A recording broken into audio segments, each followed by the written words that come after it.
United Nations Educational, Scientific and Cultural Organization was founded in 1994 as a specialized agency of the United Nations to contribute to peace and security in the world of promoting collaboration among nations through social, sustainable, as well as intellectual development in the fields of education, natural sciences, social and human sciences, culture, and communication and information. UNESCO is one of the specialized UN agencies, and it was founded in 1945 after the Second World War to build peace in the minds of men and women. Our UNESCO headquarters are based in Paris, but there are a number of regional offices.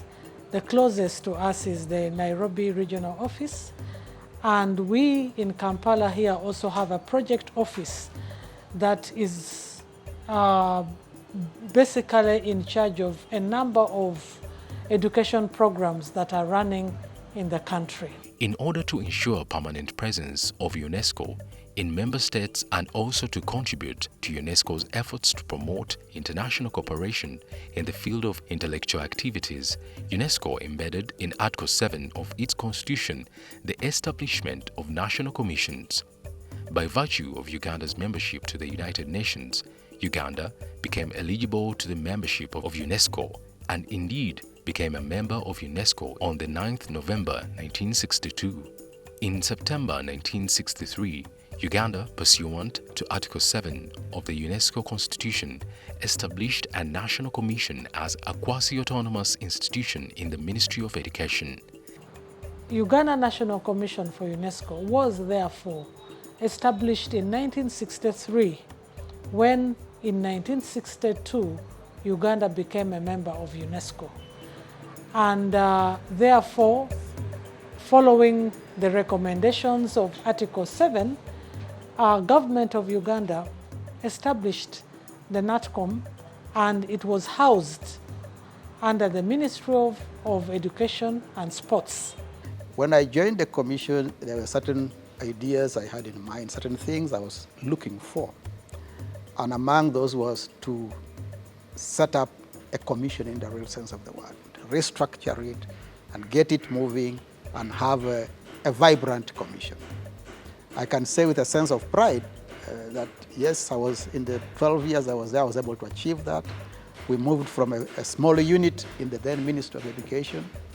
We were a smaller unit and we grew up into a division and finally into a department and to a full-fledged commission with a law backing that. In 2014, we were able to have the Uganda National Commission for UNESCO Act enacted by the Parliament of Uganda, so which moved the commission from being a unit subset of the Ministry of Education and Sports to being an independent commission. In 2006, with a fully fledged secretariat, UNATCOM was established to perform the core functions of consultative and advisory, liaison, information gathering and dissemination, program formulation and implementation. UNESCO is one of the 15 UN organizations which has a wide mandate, a wide spectrum, covering education, natural science, social science, culture, information and communication, with cross-cutting issues like women, HIV, and youth. So I have been interacted and we have tried to ensure that Uganda National Commission plays its role of being an intermediary between UNESCO and the member state, the civil society. We've been encouraging people to tell us what they need, what are the needs of the country. We formulate them into projects, which projects we send to UNESCO for support. I have to say that since Uganda joined the UNESCO after independence, it has had various milestone? Uganda joined UNESCO. UNESCO is the Islamic scientific and cultural organization.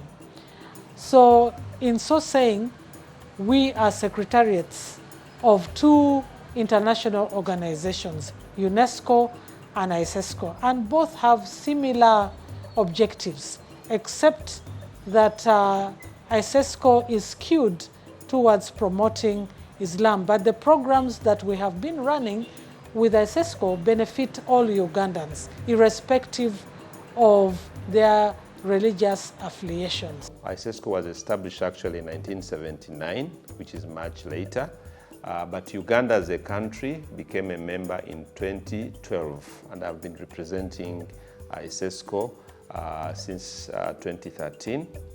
And this is something that we are happy about. ISESCO has partnered with the National Commission, and I want to say Uganda as a country has benefited quite a lot. Through education, ignorance and illiteracy could be addressed. Through conservation and natural resource management, structured exploitation of resources could be achieved. Through dialogue and cultural expression, cultural diversity can be appreciated. By understanding social transformation, social justice, equality, and tolerance could be realized. Finally, through responsible journalism and the rights to inform, better communication could be enhanced. Cumulatively, all these complement each other to achieve one common purpose, which is to influence alternative ways and means to solve differences other than violence and war. And for this reason, UNESCO was established. Today, Uganda is proud to have had the first community multimedia center in Uganda, Nakaseke, thanks to UNESCO. As a result of that, other community multimedia centers were established, and then they spread out. So Uganda became like the guinea pig. Today we have people who are able to do computers, even though they are illiterate, but they still are able to access. I think for me, the farmers, you remember now the concepts today, which has been taken over by the telephone companies and so on, the idea of having that, can we have information available to the people?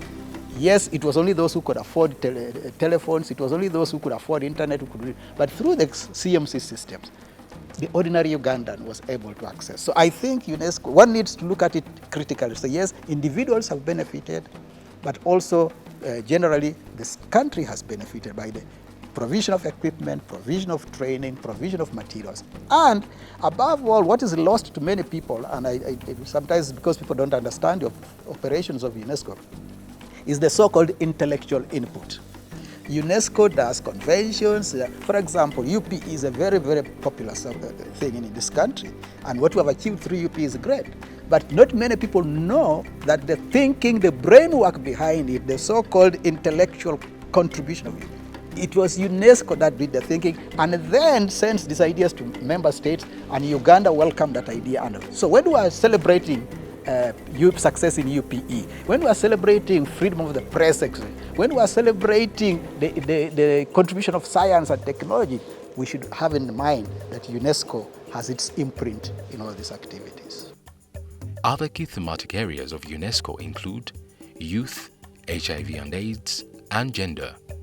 On some of the achievements since 1963, when Uganda became a member state. Working with UNATCOM was an exciting experience because we had the opportunity to appreciate our culture, our heritage and identity, which is what we are as Africans, what we are in our communities. Because failure to appreciate and identify as our community and as Africans, you can't be able to participate in any development processes.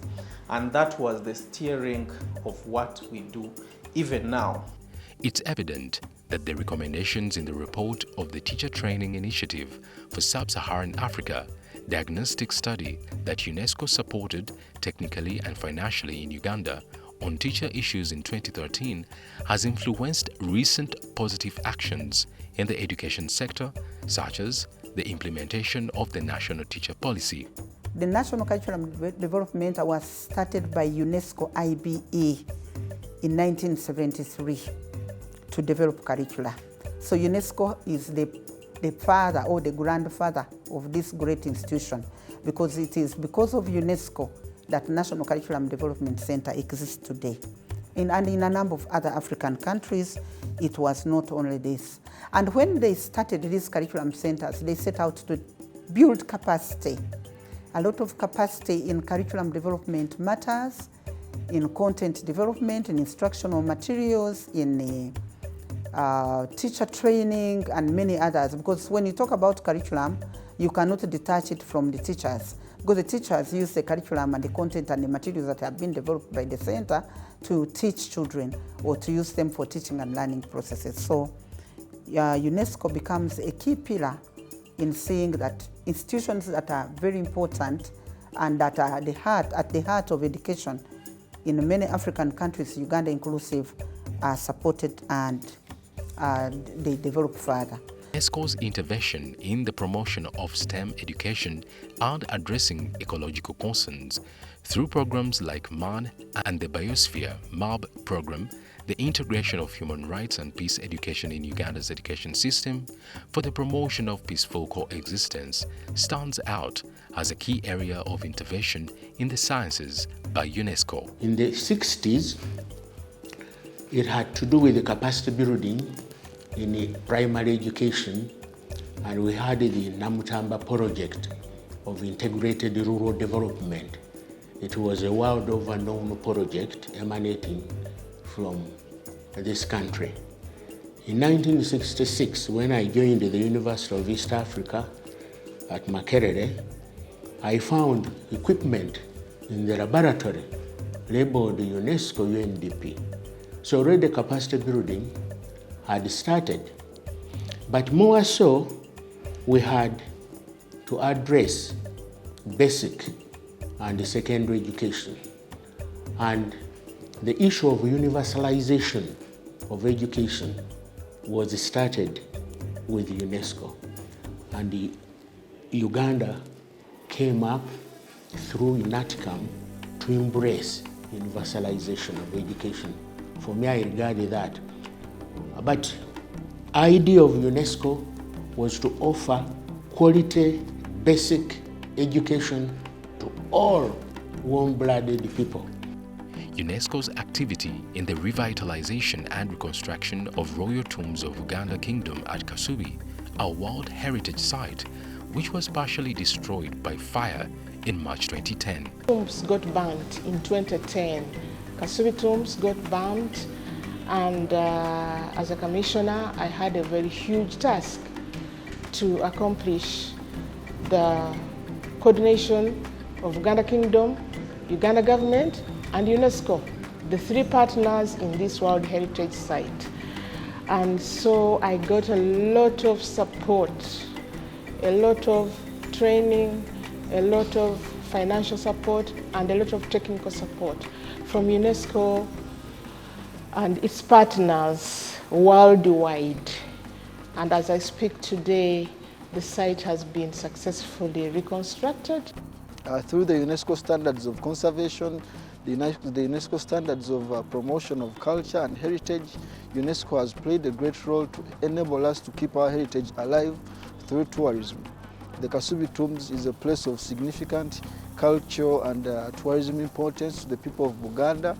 It is a place where we have both tangible and intangible heritage, and thanks to the efforts of UNESCO and partnership, they have given us strategic guidance and enabled us to conserve our heritage through tourism.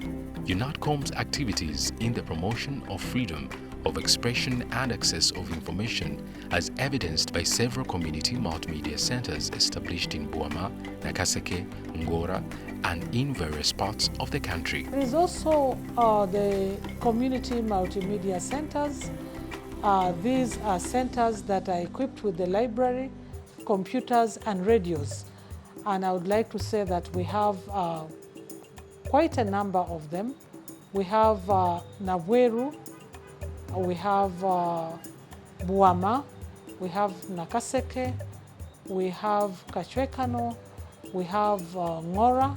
These are CMCs that have both radios and telecenters that are owned by UNESCO. Now, these community multimedia centers were supposed to help the communities in communication, where especially they are very remote and very rural.